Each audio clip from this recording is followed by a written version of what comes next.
No contexto do Evangelho de Marcos, nós aprendemos muito no domingo passado sobre Jesus Cristo tomando o nosso lugar, se identificando conosco, nos substituindo, vencendo o pecado por nós, como seu povo, sendo tentado e passando por tudo isso como um segundo Adão, como um representante, o segundo representante diante de Deus, que é tentado, mas que não perde, que vence, e que nos dá a condição de vencedores também assim. E eu gostaria de, dentro desse contexto, falar então do que desencadeou, do que nos conduziu tudo isso até a chegada de Jesus Cristo, que foi inicialmente a nossa queda, nosso pecado, nacionalmente cometidos por Eva e Adão. Então eu quero convidar você a abrir a sua Bíblia lá em Gênesis 3, vamos falar um pouco dessa informação tão importante, o entendimento da nossa história, da obra de Deus dentro da nossa vida. Gênesis 3. Eu peço que você acompanhe, eu vou ler os versículos, você acompanhe e deixe, por favor, a sua Bíblia aberta. Mas a serpente, mais sagaz que todos os animais selváticos que o Senhor Deus tinha feito, disse à mulher: é assim que Deus disse: não comereis de toda árvore do jardim? Respondeu-lhe a mulher: do fruto das árvores do jardim podemos comer, mas do fruto da árvore que está no meio do jardim, disse Deus: dele não comereis, nem tocareis nele, para que não morrais. Então a serpente disse à mulher: é certo que não morrereis, porque Deus sabe que no dia em que dele comerdes, se vos abrirão os olhos e, como Deus, sereis conhecedores do bem e do mal. Vendo a mulher que a árvore era boa para se comer, agradável aos olhos e árvore desejável para dar entendimento, tomou-lhe do fruto e comeu, e deu também ao marido, e ele comeu. Abriram-se então os olhos de ambos, e percebendo que estavam nus, coseram folhas de figueira e fizeram cintas para si. Quando ouviram a voz do Senhor Deus, que andava no jardim pela viração do dia, esconderam-se da presença do Senhor Deus, o homem e sua mulher, por entre as árvores do jardim. E chamou o Senhor Deus ao homem e lhe perguntou: onde estás? Então respondeu: ouvi a tua voz no jardim, e porque estava nu, tive medo e me escondi. Perguntou-lhe Deus: que te fez saber que estavas nu? Comeste da árvore que te ordenei que não comesses? Então disse o homem: a mulher que tu me deste por esposa, ela me deu da árvore e eu comi. Disse o Senhor Deus à mulher: que é isso que fizeste? Respondeu a mulher: a serpente me enganou e eu comi.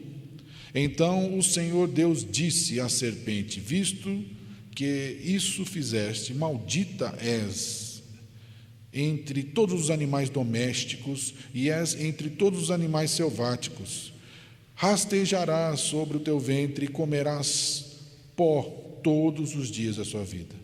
Porém, inimizade entre ti e a mulher, entre a tua descendência e o teu descendente. Este te ferirá a cabeça, e tu lhe ferirás o calcanhar. E a mulher disse: multiplicarei sobremodo o sofrimento da tua gravidez, em meio de dores darás à luz a filhos, o teu desejo será para o teu marido, e ele te governará. E a Adão disse: visto que atendeste à voz de tua mulher e comeste da árvore que te ordenara, não comesses, maldita é a terra por tua causa. Em fadigas obterás dela o sustento durante os dias da tua vida. Ela produzirá também cardos e abrolhos, e tu comerás a erva do campo.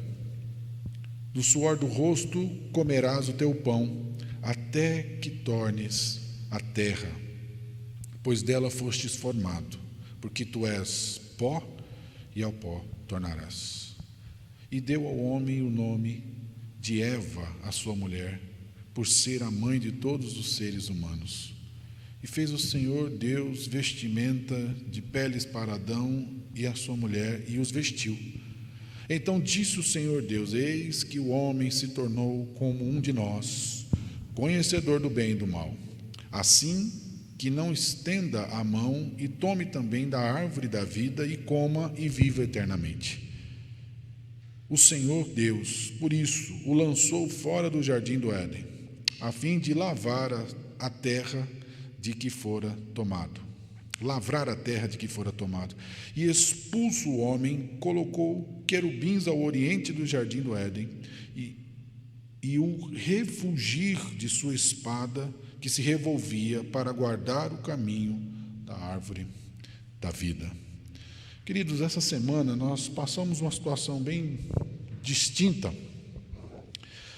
A Anne, quando chegava em casa, se deparou com um senhor em prantos, que se lançou aos seus pés e simplesmente pedia, pelo amor de Deus, que lhe desse um pouco de comida.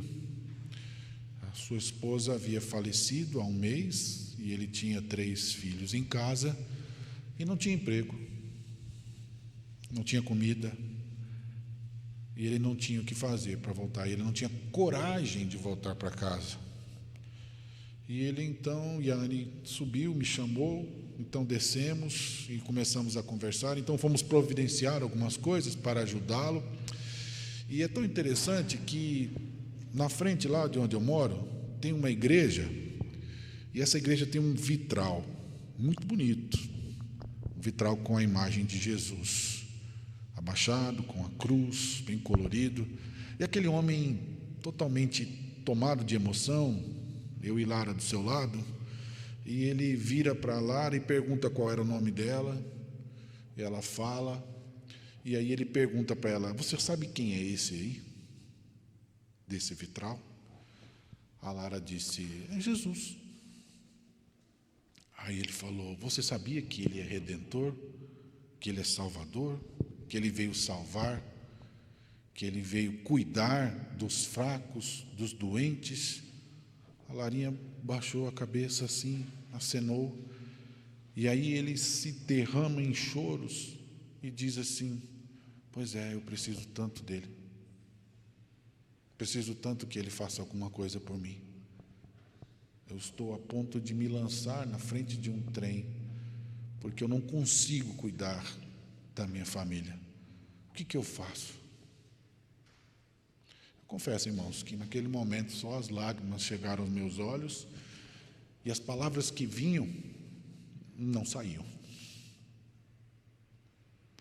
Porque é claro e evidente na sociedade que nós vivemos a necessidade que nós temos de um Redentor, a necessidade que temos de um Salvador.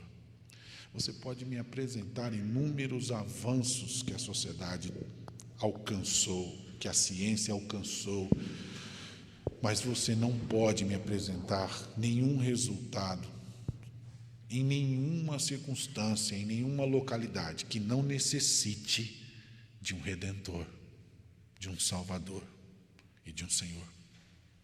E tudo isso não começou nesse momento lá, não começou diante simplesmente de nossos pecados pessoais, começou lá atrás, começou aqui onde lemos, a desobediência. Todo o capítulo 2 aqui, no finalzinho, ele já nos dá esse ambiente, desse protótipo, onde Deus dá o dom, bom Deus nos dá o dom da terra. Ele concede a terra ao ser humano, e ali o ser humano, então, deve desfrutar, deve engrandecer o nome do Senhor. E o que acontece é que, diante de toda essa antecipação, nesse contexto dessa mensagem, podemos ver essa mensagem sendo destinada a Israel, que também queria a sua terra. Todo o contexto de Gênesis está voltado, é uma questão muito agrária. Deus deu a terra a Adão, e o povo de Deus, povo escolhido, estava querendo voltar para a sua terra, e não conseguia voltar.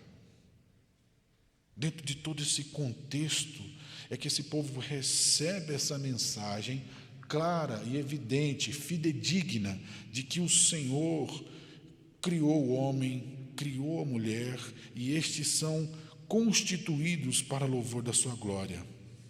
São destinados assim. No entanto, a queda fica clara e evidente. Esses homens, como nos diz no versículo 25, ora, um e outro, o homem e sua mulher, estavam nus e não se envergonhavam. No versículo 7, diz o texto que depois de pecarem contra o Senhor, abriu-se-lhes então os olhos de ambos e percebendo que estavam nus. Há uma grande ênfase que está nos dando aqui. Ele usa duas palavras diferentes aqui para trazer essa ênfase. Dá uma ideia de que eles estavam nus diante de Deus, eles não ficavam envergonhados, mas agora por causa da rebelião, pelo desejo que eles têm de se colocar no lugar de Deus, porque Deus disse que aquele fruto não era bom, Deus disse que não era bom para comer, que eles não deveriam comê-lo, que eles deveriam obedecer, que eles deveriam continuar o propósito que Deus havia criado, que era glorificar a Deus administrando o jardim. Pelas palavras da serpente, decisão de Eva e de Adão, eles comem. E então, dentro de toda essa astúcia de Satanás, com todas essas perguntas que vamos falar um pouco mais aqui à frente, nós podemos ver o efeito da queda. E é um efeito da queda onde o homem e a mulher não simplesmente, a consequência não é que não tinham vergonha da sua nudez e agora têm, mas o texto está nos dando uma ênfase muito grande dentro desse jogo de palavras que ele usa no original, de que antes estavam nus, porque estavam diante de Deus, cumprindo, estabelecido pelo próprio Deus, dentro de todo o contexto que Deus havia criado. E agora, eles estavam envergonhados, porque estavam sob o julgamento de Deus. E essa é uma ideia. Quando falamos de julgamento, nós lembramos de toda a consequência de juízo que Deus derrama sobre a sociedade. Nós temos passado por isso. Nós temos visto isso, todo o sofrimento que passamos em decorrência do nosso pecado. E por isso, a necessidade de um Redentor. Esse texto já nos aponta isso, queridos. Nós precisamos de um Redentor. E por que precisamos de um Redentor? Eu quero que você reflita comigo alguns pontos nessa noite, que é apresentado aqui nesse texto. Qual a necessidade de um Redentor? Em primeiro lugar, precisamos de um Redentor porque estamos necessariamente em rebelião contra Deus aqui. O verso 1 ao verso 6 nos apresenta todo esse contexto, onde a personagem aqui interessante é a serpente. Nos diz o texto que a serpente é a mais sagaz de todos os animais selváticos, e nos apresentando dentro dessa ideia, Satanás como um ser criado, um ser perfeito, um ser ali designado. Quando se usa a palavra sagaz, às vezes nos dá uma ideia negativa, mas a palavra sagaz pode ser entendida também como prudente, ou a mesma raiz da palavra nudez. Ele é criado explicitamente ali, e ele está ali como um destaque diante de toda a criação, mas como um animal, uma serpente. E não necessariamente num antagonismo com Deus, que muitas vezes Satanás é apresentado. Muitas vezes Satanás é apresentado como um ser que milita contra Deus no mesmo patamar, na mesma força, nas mesmas condições. Satanás é um ser dependente, ele é um ser criado por Deus. E claramente aqui nos dá a ideia de que ele depende de todo o desígnio de Deus. E nós podemos ver que assim, a humanidade, então, dentro desse contexto, ela está diante de alguém criado, de um ser criado, e um ser que começa a usar dessa prudência, dessa sagacidade, não para o louvor do Senhor, mas exatamente para colaborar contrário aos desígnios do Senhor. Podemos ver o destaque do texto em dizer que a serpente ela é sagaz, ela é prudente, porque no diálogo que ela tem com a mulher, isso é nítido. Ela não chega com os seus interesses explícitos, mas ela começa com perguntas capciosas, com perguntas bem com duplo sentido, com perguntas bajuladoras, com o claro interesse de promover a rebelião, com astúcia e com essa prudência, isso tudo é convertido no interesse de provocar o erro. E assim a serpente se aproxima da mulher. Não me pergunte como a serpente falou com a mulher, porque eu não sei. Eu não sei como ela falou, não sei que linguagem ela usou, não sei se a serpente fala, mas o texto nos diz que eles se comunicaram. Houve uma comunicação ali, claramente diante do texto. Então nós podemos ver que ela se apresenta e ela pergunta: Deus disse assim? Vocês não devem comer de toda a árvore do jardim? Buscando, dentro de toda essa expressão, vocês acreditam realmente que Deus diria isso? Está correto? Começa-se a haver insinuações diante de tudo isso. Vocês acreditam nisso? Será que é correto isso? E nós podemos ver que o diabo então vai apresentando essas perguntas, Eva vai ouvindo, vai respondendo. Depois o diabo não apenas faz perguntas, mas ele começa a apresentar alguns exageros dentro. Deus disse realmente: vocês não devem comer de toda a árvore do jardim? Nós bem sabemos que o texto não diz isso, mas claramente começa-se a ver essa distorção. E a mulher começa bem essa trajetória, anteriormente à rebelião. Ela diz: não é bem assim não. Ela corrige Satanás. Do fruto das árvores do jardim podemos comer, mas do fruto da árvore que está no meio do jardim, disse Deus, dele não deveremos comer, porque dele morreremos. E ela podia ter parado aí, mas ela não para aí. E ela acrescenta, dentro de todo o seu exagero: nem tocareis nele, para que não morrais. Parece que dentro dessa conversa, desse diálogo perigoso que está tendo com a serpente, Satanás, a serpente, começa com os seus exageros e distorções diante do que Deus estava falando. Ela corrige a distorção, mas apresenta a sua própria distorção. Ela apresenta a sua própria versão equivocada, o seu próprio exagero. E o primeiro pecado apresentado então foi o pecado contra a bondade de Deus. Porque Eva deveria ter se voltado e falado: serpente, você está louca? Olha a perfeição de tudo que Deus criou, olha esse jardim, olha o alimento, eu tenho meu esposo, olha a perfeição de tudo, como as coisas acontecem, de nada poderíamos reclamar. Talvez esse deveria ser alguns dos argumentos apresentados, mas não, ela corrobora com aquele entendimento e começa a apresentar uma aversão a tudo aquilo que está sendo colocado. Não me pergunte também qual era o fruto dessa árvore proibida, que apresentado pelo catolicismo romano como uma maçã. Nenhum texto, nenhuma parte da Escritura nos apresenta isso, Não sabemos qual é o fruto, mas o que sabemos necessariamente, que também não é um fruto que tinha um poder em si, que capacitava a pessoa a receber a maldição ali. Não. O que nós podemos ver de essencial é a rebelião. O que é trágico aqui é que portadores da imagem e semelhança de Deus deveriam obedecer o ordenamento criado por Deus em comer só daquilo que Deus destinou. Eles se colocam no lugar de Deus, se rebelando contra Deus, falando: eu como o que eu quiser. Eu como o que eu quiser. E assim produzem, dentro desse primeiro pecado, a idolatria.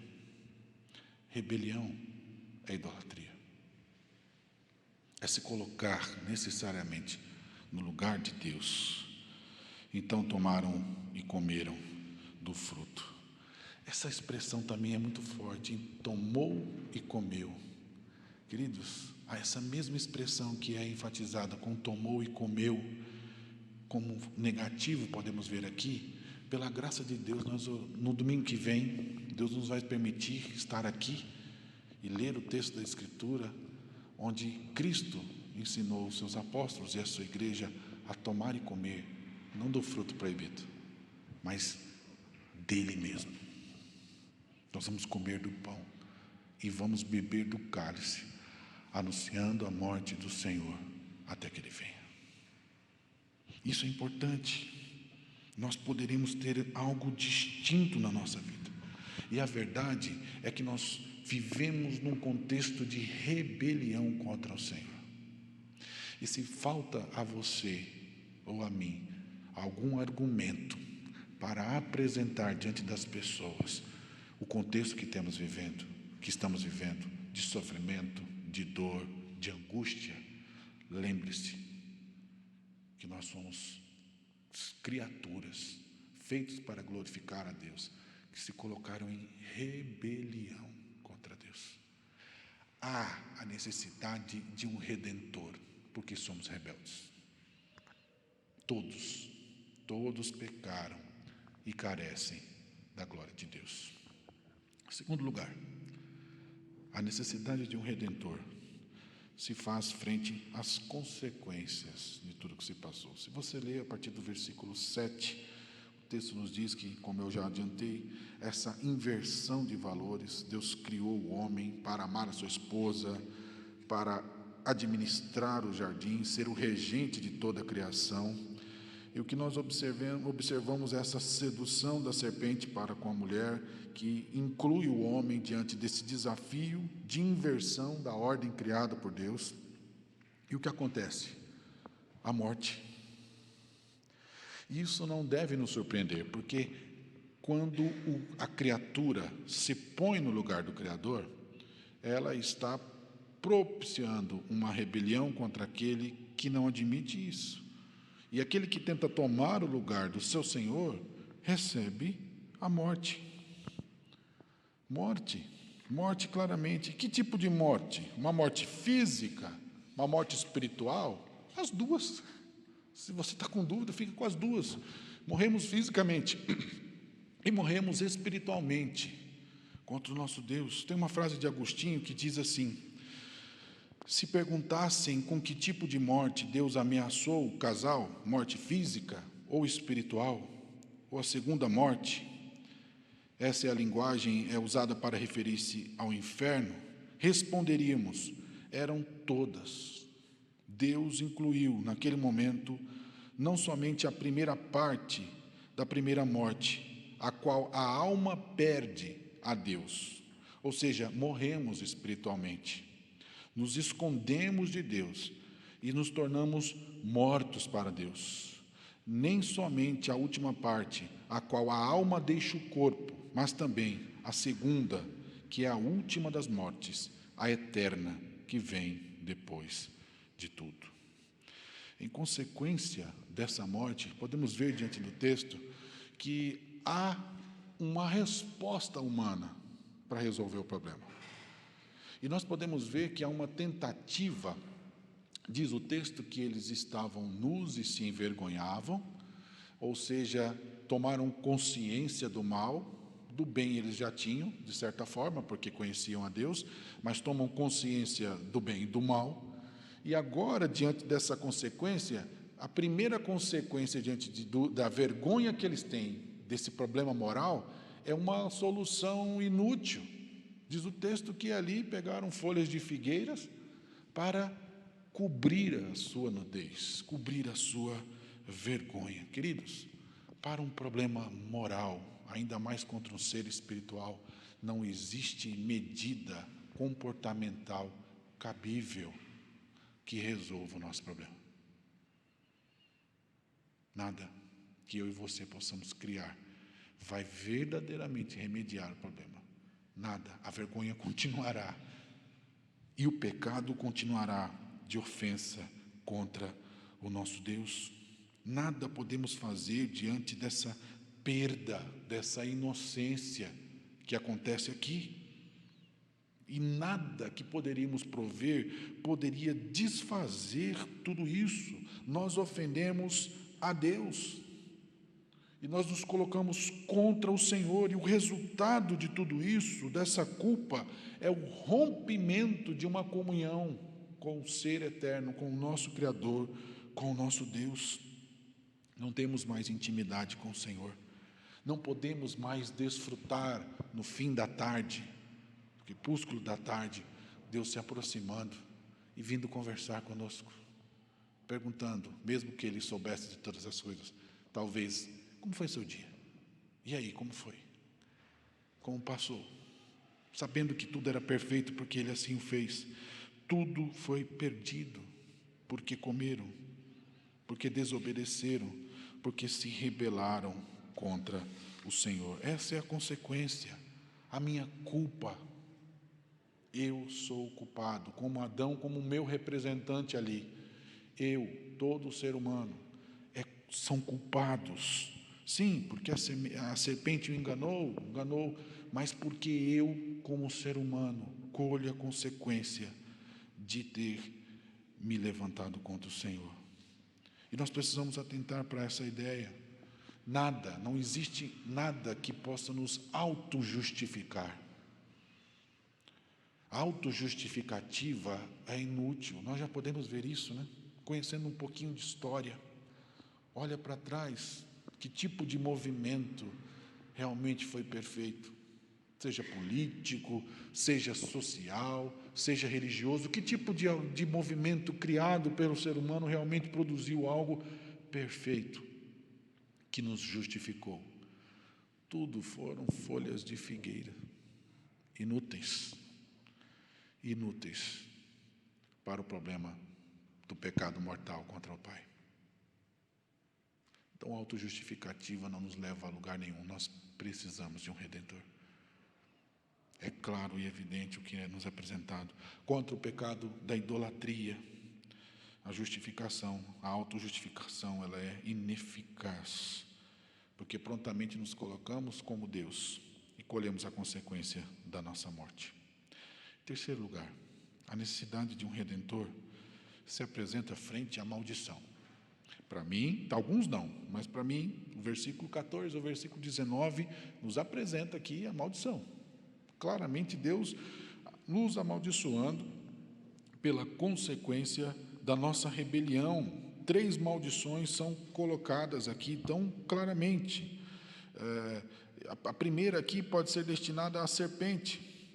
Serpente aqui, alguns acham que é uma lenda, né, um mito, né, origens fictícias, né, sobre essa passagem. A serpente, ela é claramente recebendo uma maldição. Alguns pensam que a serpente era um ser que poderia voar, né, alguns teólogos voam no pensamento, colocando essas possibilidades, porque a maldição dada por Deus é que ela se rasteje, né? Não necessariamente como se ela não fizesse isso antes, mas a ideia clara é que o próprio diabo é expulso, ele é rejeitado, e agora ele deve viver de uma forma viscosa, rebaixado no chão, exatamente pelo seu papel de indução, de culpa e de pecado ao ser humano. Há uma maldição aqui. Então não precisamos nos preocupar com a serpente no sentido do que ela tinha antes, do que ela podia fazer, mas esse aspecto da humilhação, clara na maldição da serpente. Diz o texto: porém inimizade entre ti, a serpente, e a mulher, e a tua descendência. Claramente aqui não está colocando que não existe descendente de mulher que não possa cuidar de cobras. Não, é a ideia da inimizade entre o ser humano e a própria serpente. É a ideia daquilo que nós colhemos as consequências dentro daquilo que foi realizado entre o ser humano e o próprio Satanás. Há uma inimizade que será rompida exatamente com o descendente da mulher, aqui no versículo 15, que viria a esmagar a cabeça da serpente. Olha o que diz o versículo 15: porém inimizade entre ti e a mulher, entre a tua descendência e o seu descendente, este te ferirá a cabeça, e tu lhe ferirás o calcanhar. Há uma promessa, que isso aqui é chamado de proto-evangelho, é um dos primeiros indícios do evangelho. Há sim uma rebelião, há consequências, há morte, há destruição, há queda, há rompimento, mas há a promessa de que o próprio Deus viria consertar isso, aquilo que o homem era incapaz de consertar.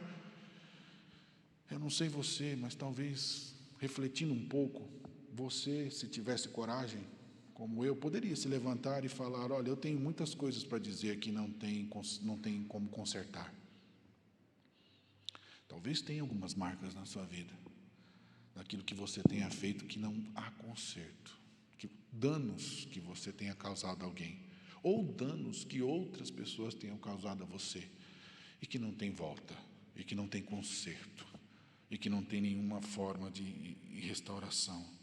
Talvez existem essas consequências por causa do pecado, mas há sim a promessa de que aquele descendente da mulher um dia nasceria, cresceria, seria levantado no madeiro, morto, entregaria sua vida, ressuscitaria no terceiro dia e reinaria eternamente com os seus. Esse Redentor faz isso. É essa a consequência diante dessa maldição. Mas a segunda maldição para a mulher, nós podemos ver dentro de tudo isso, né? Sede fecundos, multiplicai-vos, enchei a terra, sujeitai-vos. Agora, após a queda, esse direito, esse privilégio que a mulher tinha, de tanta alegria, né, dentro do seu próprio relacionamento, se torna algo doloroso, algo caótico, algo que traria sofrimento. O símbolo da vida, dessa recriação que Deus concede ao homem e à mulher, principalmente a mulher que tem esse privilégio, agora é marcado pela dor, é marcado pelo sofrimento.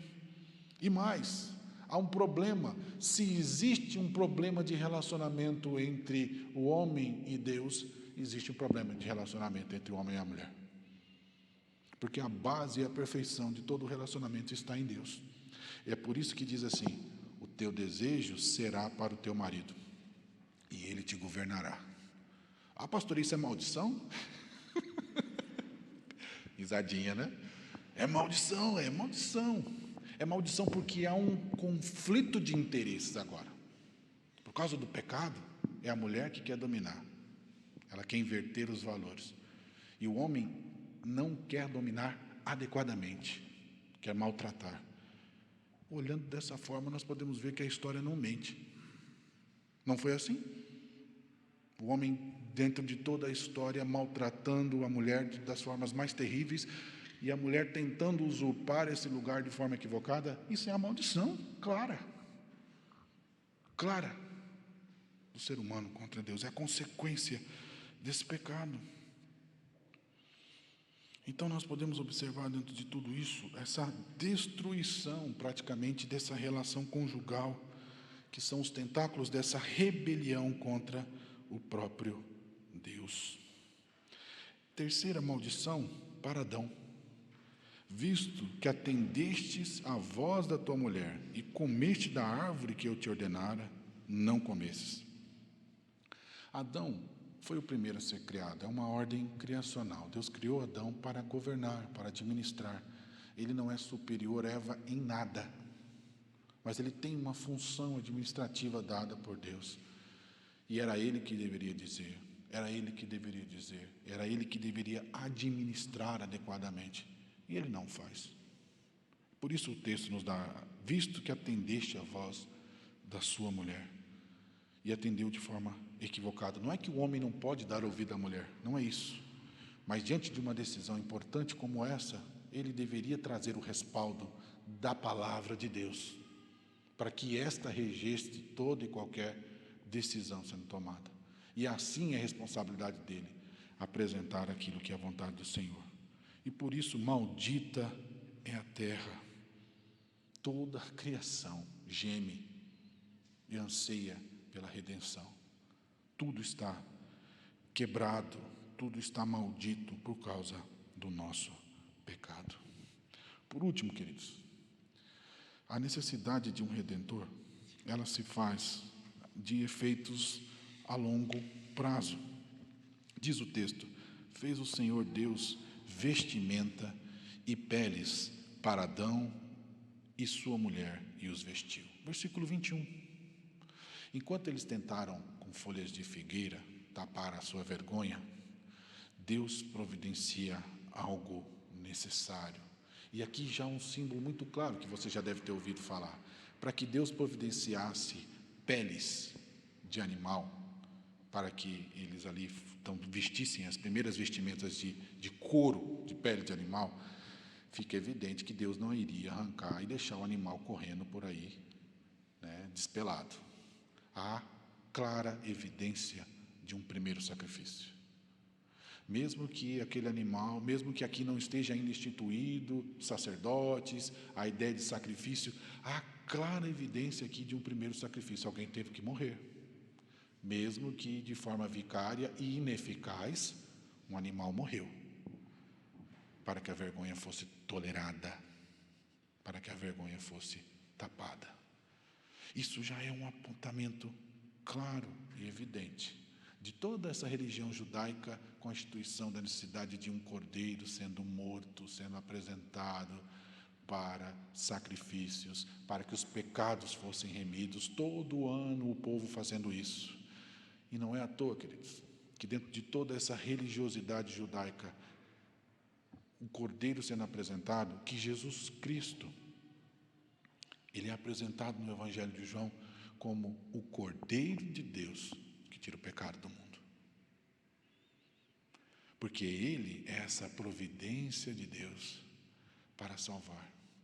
E muito diferente de Rubem Alves, que disse assim: que Deus é esse que apresenta o seu filho para morrer no lugar de um pecador?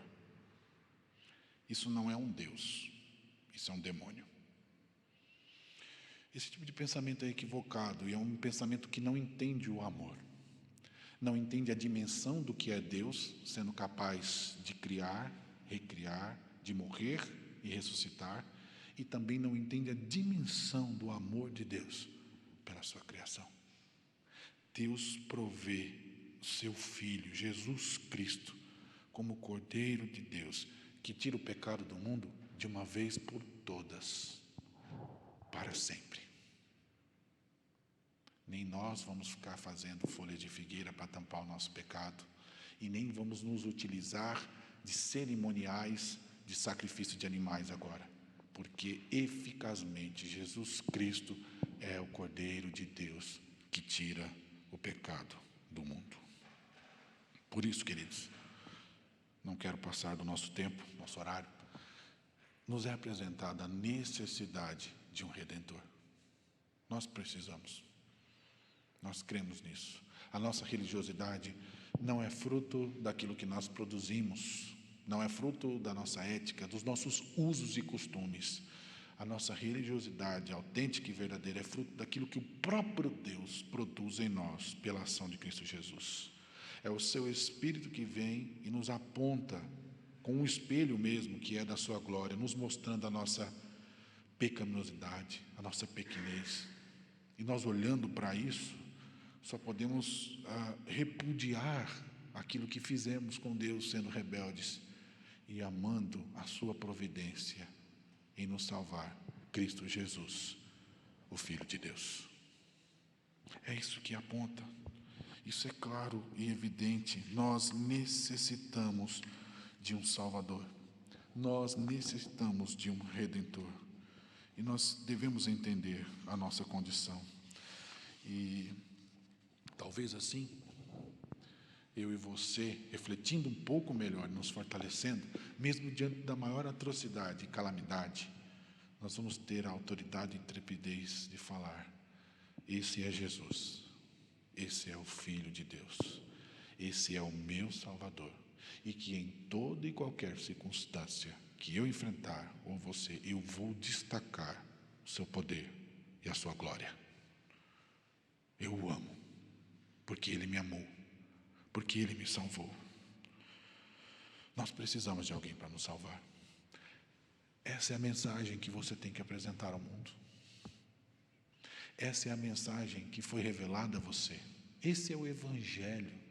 Agora há pouco, entrevistando nossos queridos que vão participar do batismo e profissão de fé no domingo que vem, nós perguntávamos a eles: quem é Jesus para vocês? Vocês creem que Jesus é o Salvador de suas vidas? Porque tudo gira em torno disso.